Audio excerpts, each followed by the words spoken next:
Hello students, let's understand the question first. If fx equals to may under root 1 plus kx minus under root 1 minus kx upon may x for minus 1 less than equals to x, x less than 0. 2x square plus 3x minus 2 यहाँ पर है 0 less than equals to x and x less than equals to में 1 is continuous at x equals to में 1. x बराबर 0 पे क्या है ये continuous at x is equals to 0. x बराबर 0 पे क्या है ये continuous. Hello students, let's understand the question first. If fx equals to may under root 1 plus kx minus may under root 1 minus kx upon x for minus 1 less than equals to x, x less than 0, 2x square plus 3x minus 2 for 0 less than equals to x, x less than equals to 1 is continuous at x equals to 0. ये x बराबर 0 पे continuous है, तो then k की value क्या होगी? देखिए हमें पता है जब कोई भी फंक्शन कॉन्टिन्यूस फंक्शन होता है, right, if any function is continuous, अगर कोई भी फंक्शन एक कॉन्टिन्यूस फंक्शन है, कौन सा है, अगर कोई भी फंक्शन एक कॉन्टिन्यूस फंक्शन है, दैट मीन्स क्या होगा, उसमें जो राइट हैंड लिमिट निकलेगी RHL that will be equal to LHL, right hand limit left hand limit के इक्वल होगी. एंड वहीं वहां जो हम वैल्यू ऑफ फंक्शन निकालते हैं, the value of function that is also equal, right, the value of function is also equal. तो देखिए वैल्यू ऑफ फंक्शन की अगर अपन बात करते हैं, सो वैल्यू ऑफ फंक्शन यहाँ कैलकुलेट होगा इसमें, तो वैल्यू ऑफ फंक्शन अपन कैलकुलेट करते हैं, that is fx is equal to में 2x square plus 3x minus 2. तो वैल्यू ऑफ फंक्शन हमें 0 पे कैलकुलेट करनी है, तो 0 पे निकालेंगे, तो 2 इंटू में 0 स्क्वायर प्लस 3 इंटू में 0 माइनस 2, ये क्या हो गया हमारा, that is 0 plus 0 minus 2, that is f0 की वैल्यू क्या आ गई, -2 आ गई.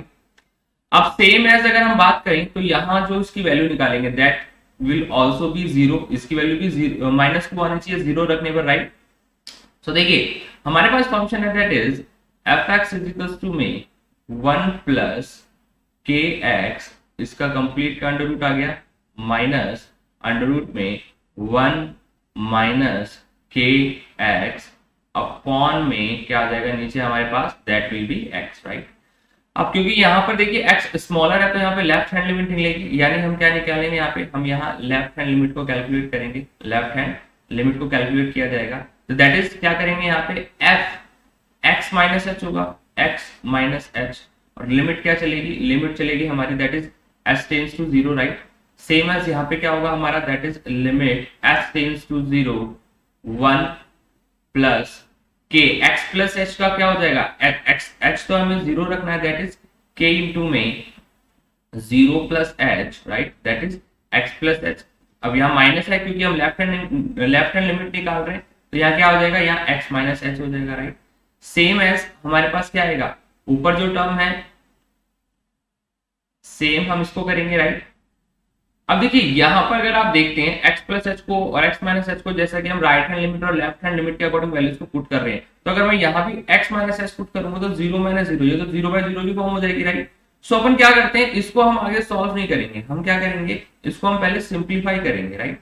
We will simplify this. Simplify कैसे करेंगे, पहले इसको रेशनलाइज कर देते हैं, then we will solve this. तो हमारे पास fx बराबर में वैल्यू दी हुई है, वी विल सॉल्व दिस. तो fx इज इक्वल टू में हम मल्टीप्लाई करेंगे, तो मल्टीप्लाई करेंगे तो क्या होगा, that is 1 plus kx, right.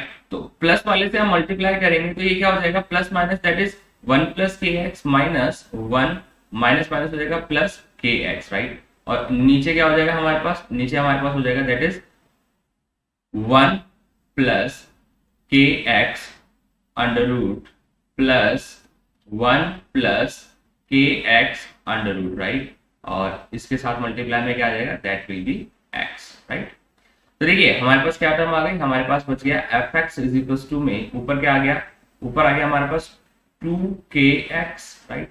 और नीचे हमारे पास क्या है, नीचे हमारे पास 1 plus kx, right, plus 1 plus kx, और इंटू में क्या चल रहा है, यहाँ पे इंटू में चल रहा है x. अब देखिए इस x से x कैंसिल आउट हो गया, राइट. अब हमारे पास क्या बचा, अब हमारे पास जहां अंदर x बचा है बस उसको रिप्लेस कर देंगे, तो अब हम क्या निकालेंगे, लेफ्ट हैंड लिमिट कैलकुलेट कर सकते हैं अब हम यहाँ पे इजिली, राइट. अब ये सिंपलीफाई हो चुका है, तो यहाँ पर हो जाएगा हमारे पास f x माइनस एच, तो x कितना है हमारा, दैट इज 0, 0 माइनस किस पे निकालेंगे, 0 पे निकालेंगे, तो f 0 माइनस 0 पे निकलेगा, x minus H that will B 2k, और यहाँ नीचे हमारे पास क्या आ जाएगा, that is 1 plus 0 that is 1 plus 1 plus 0 that is also 1, कितना हो गया ये हो गया 2k अपॉन में क्या हो गया यहाँ पे √1 प्लस √1 दैट इज ऑल्सो 2 हो गया, राइट। तो यहाँ पर क्या हो गया हमारे पास, ये वैल्यू आ गई k, राइट। अब इसने क्या बोला है, ये कॉन्टिन्यूअस है x बराबर 0 पे, तो मतलब वैल्यू ऑफ फंक्शन क्या निकली थी, वैल्यू ऑफ फंक्शन -2 निकली थी, that is value of function क्या होगी, वैल्यू ऑफ फंक्शन हमारी इक्वल होगी, the value of function will be equal to में लेफ्ट हैंड लिमिट, तो वैल्यू ऑफ फंक्शन क्या निकली, दैट इज -2 और लेफ्ट हैंड लिमिट, और हमने क्या निकाली, दैट इज k, तो k की वैल्यू क्या निकल कर आ गई हमारे पास यहाँ पे, दैट इज -2, यानी option number 3 is the correct answer. Thank you so much, I hope you understand the question.